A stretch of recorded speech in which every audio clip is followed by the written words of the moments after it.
अस्सलाम वालेकुम वरहमतुल्लाह।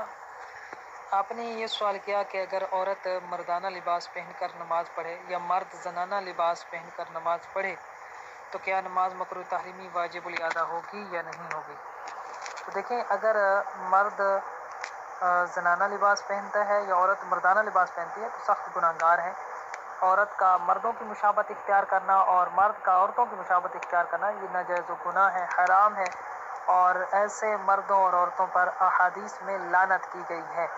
तो लिहाजा इन पर वाजिब है कि तौबा भी करें और आइंदा इस तरह ना करने का आज़म करें। तो ये बात नमाज की, तो नमाज हो जाएगी और उस नमाज का इआदा भी वाजिब नहीं होगा, क्योंकि नमाज जो है उस सूरत में नमाज का इआदा वाजिब होता है जब किसी ऐसे मकरूह फ़ेल का इर्तिकाब करे कि जो मकरूह नमाज की किसी वाजिब को तर्क करने की वजह से साबित होता हो। और कायदा जो बयान करते हैं फ़ुक़हा कराम कि कुल्लु सलातिन उद्दियत मा कराहति तारीमी ताजिबु इआदतुहा, कि हर वो नमाज के जो मकरूह तहरीमी के साथ अदा की जाए उसका इआदा वाजिब होता है। तो इससे मुराद ये है कि अगर कोई नमाजी ऐसा वाजिब तर्क करता है जिस वाजिब का ताल्लुक़ नमाज के साथ है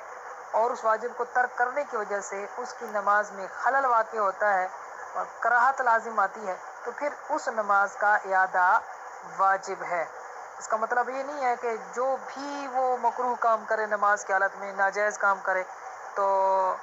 नाजायज़ काम के साथ मिला हुआ हो तो उस नमाज का इआदा वाजिब हो जाएगा, ऐसा हरगिज़ नहीं है। यानी अगर बज़ाते ख़ुद नमाज की वजह से नहीं बल्कि वैसे ही कोई चीज़ किसी पर वाजिब है, अगर वो उसको नमाज की हालत में तर्क करता है गुनाहगार ज़रूर होगा, लेकिन उस नमाज का इआदा वाजिब नहीं होगा। जैसा कि कुरान पाक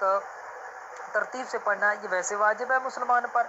अब अगर कोई नमाज के अंदर उल्टा कुरान पाक पढ़ता है तो सब फ़ुक़हा ने फरमाया है कि उसकी नमाज वाजिबुल इआदा नहीं होगी, बल्कि सजदा सा भी वाजिब नहीं होगा, क्योंकि ये नमाज के किसी वाजिब को तर्क नहीं कर रहा, ये तो तिलावत कुरान के वाजिब को तर्क कर रहा है। लिहाजा ऐसी सूरत में गुनाहगार होगा और नमाज वाजिबुल इआदा नहीं होगी। भूल कर करेगा तो गुनाहगार भी नहीं होगा। तो इस तरह की बेशुमार मिसालें दी जा सकती हैं। जैसा कि एक शख्स किसी का कर्ज़ खा है और कर्ज़ की अदायगी में खामखा वो टाल मटोल से काम ले रहा है, कर्ज़ की अदायगी पर कादिर भी है। अब ऐसा शख्स नमाज की हालत में भी इसी हालत में पर कायम है, तो वो कर्ज़ नहीं दे रहा, टाल मटोल की हालत में है। तो अब ऐसी सूरत में वो फ़िस्क के साथ मिला हुआ तो है, लेकिन चूँकि ये वो वाजिब नहीं है कि जो नमाज का हो और वो नमाज का वाजिब तर्क कर रहा हो, लिहाजा ऐसी सूरत में उसकी नमाज वाजिबुल इआदा नहीं है। इसकी नफीस तहक़ीक़ वो सैयदी आला हज़रत इमाम अहमद रज़ा ख़ान अलैहि रहमतुर रहमान ने जद्दुल मुमतार के अंदर तहरीर फरमाई है, जहाँ अल्लामा शामी रहमतुल्लाह ताला अलैह ये कहते नज़र आते हैं कि ये जो कायदा है इसको इतलाक़ पर नहीं रखा जा सकता, और अगर रखेंगे तो ये एतराज़ लाजिम आएंगे, और फिर उसका जवाब भी देते हैं और फिर फरमाते हैं कि शाफ़ी काफ़ी जवाब जो है वो मेरे ऊपर ज़ाहिर नहीं हो सका। और आला हज़रत रहमतुल्लाह ताला अलैह इसके तहत तहरीर फरमाते हैं कि तुम्हारे बरकत की वजह से और इस इल्म फ़िक़्ह की खिदमत की वजह से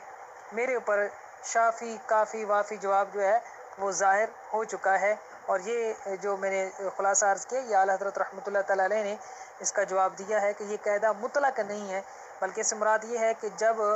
कोई ऐसा वाजिब तर्क करे कि जिसका ताल्लुक़ नमाज के साथ है, तो फिर उस वाजिब को तर्क करने की वजह से उसकी नमाज मकरूह तहरीमी हो जाएगी, वाजिबुल इआदा हो जाएगी। लेकिन अगर कोई चीज़ बज़ाते ख़ुद उस पर वाजिब है, उसको वो तर्क करता है, तो उससे उसकी नमाज वाजिबुल इआदा नहीं हो